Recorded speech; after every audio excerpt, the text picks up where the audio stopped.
Beritakanlah firman, siap sedialah baik atau tidak baik waktunya.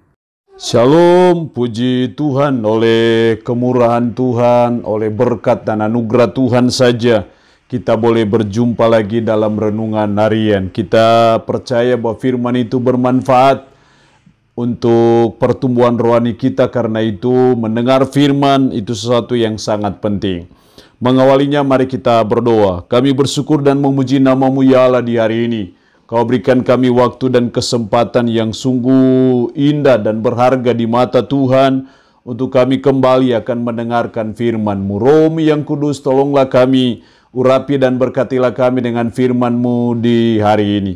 Dalam nama Tuhan kami Yesus Kristus kami berdoa. Amin.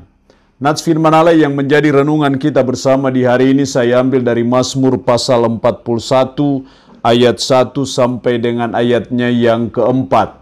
Secara khusus kita akan baca ayatnya yang kedua. Firman-Nya berkata demikian. Berbahagialah orang yang memperhatikan orang lemah. Tuhan akan meluputkan dia pada waktu celaka. Demikian firman Allah hari ini yang intinya mengajar kita, menasihati kita, peduli terhadap orang yang lemah. Itulah inti firman Allah hari ini. Sebagai umat, sebagai orang percaya, kita terus belajar supaya kita ada peduli terhadap orang lain. Kita care terhadap sesama kita, secara khusus orang yang lemah.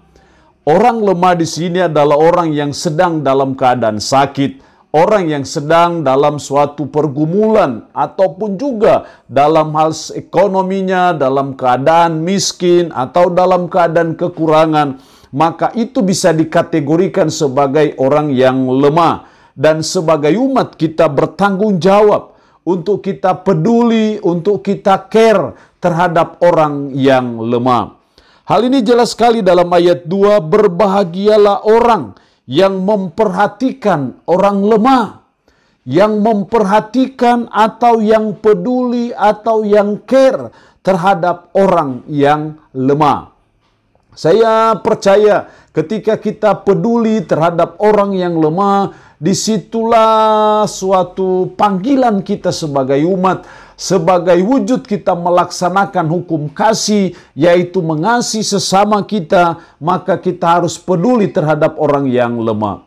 Pertanyaannya adalah apa akibatnya, apa dampaknya, apa manfaatnya kalau kita peduli terhadap orang yang lemah. Setidaknya ada 3 dampak yang saya lihat dalam ayat 1 sampai 4 dari Mazmur 41 ini. Ayat 2, berbahagialah orang yang memperhatikan orang lemah. Siapa yang berbahagia menurut ayat ini? Orang yang memperhatikan orang lemah. Orang yang peduli terhadap orang yang lemah, dia disebut sebagai orang yang berbahagia. Jadi disinilah kita melihat akibatnya.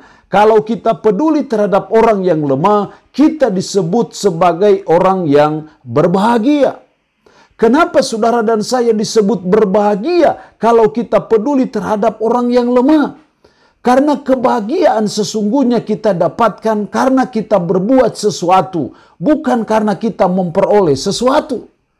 Kebahagiaan dalam kehidupan kekristenan itu lebih karena kita melakukan sesuatu, karena kita berbuat sesuatu, kita peduli kepada sesama, kita care kepada sesama. Disitulah kebahagiaan itu.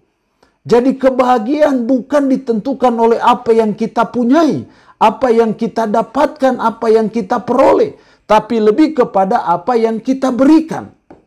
Jadi itulah akibat kalau kita peduli terhadap orang yang lemah, orang yang sakit, orang yang miskin, orang yang kekurangan, orang yang dalam keadaan kesulitan, maka kita disebut sebagai orang yang berbahagia. Yang kedua, akibat kedua, ayat 2 bagian B, Tuhan akan meluputkan dia pada waktu celaka. Ayat 3, Tuhan akan melindungi dia dan memelihara nyawanya, sehingga ia disebut berbahagia di bumi. Engkau takkan membiarkan dia dipermainkan musuhnya. Tuhan meluputkan dia pada waktu celaka. Kenapa Tuhan meluputkan dia pada waktu celaka? Karena dia melindungi. dan memelihara nyawa orang yang peduli terhadap orang yang lemah. Di sini kita melihat akibat kedua dari kita peduli terhadap orang yang lemah adalah Tuhan melindungi kita. Karena Tuhan melindungi kita sehingga Tuhan meluputkan kita pada waktu celaka, Tuhan memelihara nyawa kita. Dari segala ancaman, dari segala musuh, dari segala bencana-bencana alam yang tak terduga-duga, yang seringkali di luar skenario hidup kita. Kita ada dalam perlindungan Tuhan, ada dalam suatu providensi Allah. Ketika saudara dan saya peduli terhadap orang yang lemah. Jadi inilah dampaknya, akibatnya, kalau kita peduli terhadap orang yang lemah, Tuhan melindungi kita. Dari segala bahaya, dari segala ancaman, dari segala apapun juga. Ada perlindungan Tuhan bagi saudara dan saya karena kita care, peduli terhadap orang yang lemah ataupun orang lain.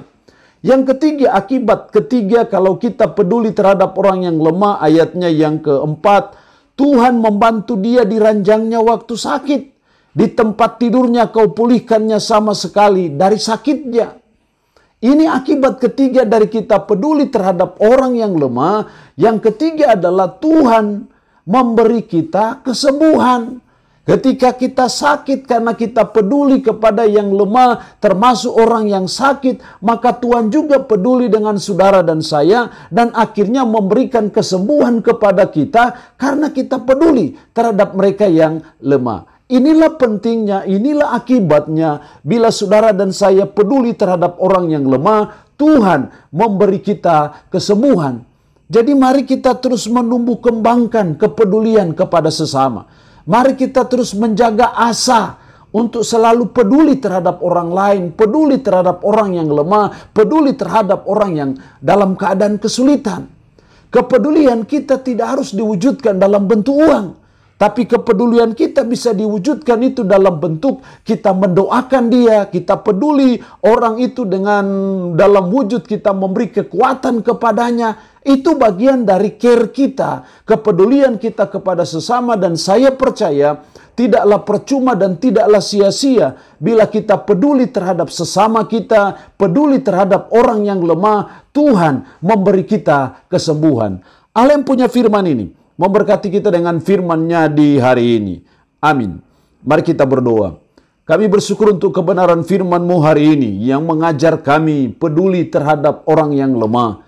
Ya Tuhan, tolonglah kami supaya kami mau peduli terhadap orang yang lemah, peduli terhadap orang yang dalam keadaan sakit, peduli terhadap orang yang dalam keadaan kesulitan, peduli terhadap orang yang dalam keadaan kekurangan ataupun kesulitan ekonomi. Karena kami percaya tidak percuma kalau kami peduli terhadap orang yang lemah. Kami disebut sebagai orang yang berbahagia. Tuhan melindungi kami dari segala celaka, dari segala ancaman. Dan Tuhan memberi kami kesembuhan ketika kami sakit. Roh-Mu yang kudus, tanamkanlah, meteraikan firman dalam hati dan pikiran kami. Dan sanggupkan kami untuk bisa memperlakukan firman ini dalam hidup kami sehari-hari. Hamba mohon berkat Tuhan bagi umat-Mu yang mendengarkan renungan harian di hari ini. Diberkatilah mereka dengan berkat-berkat jasmani maupun berkat-berkat rohani. Yang dalam keadaan sakit tambah berdoa dalam nama Yesus. Tuhan lawat, Tuhan jamah, Tuhan beri kesembuhan dari sakit penyakit yang diderita. Terpuji-pujilah nama-Mu ya Allah. Dalam nama Tuhan Yesus Kristus kami berdoa. Amin. Shalom. Tuhan Yesus memberkati kita semua.